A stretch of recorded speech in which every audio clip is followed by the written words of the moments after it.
Извршителите си продолжуваат по старо, без предупредување блокираат сметки, но и тоа не е најголем шок за должниците, туку цената на чинење на нивната услуга, која од стартот на годинава требаше да биде намалена.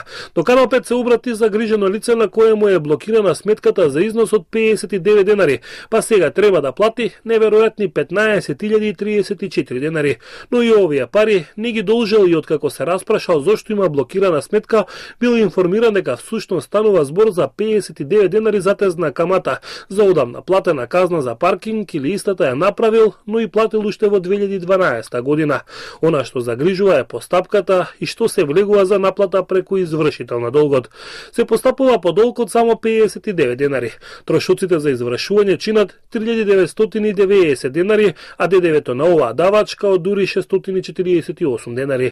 Но во постапката предвидени се средства и за нотарот или речиси 4000 денари. За добро завршената работа и адвокатот добива награда во висина од над 4000 денари, додека за нотарот истата изнесува само 220 денари.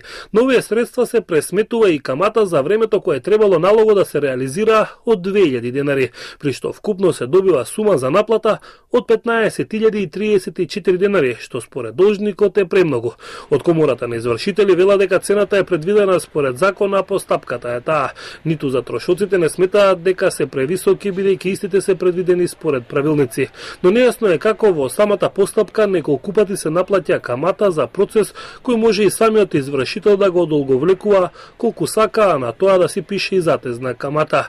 Неверојатно е како за долг од 59 денари се наплаќаат услуги повисоки од основицата за над 1500%.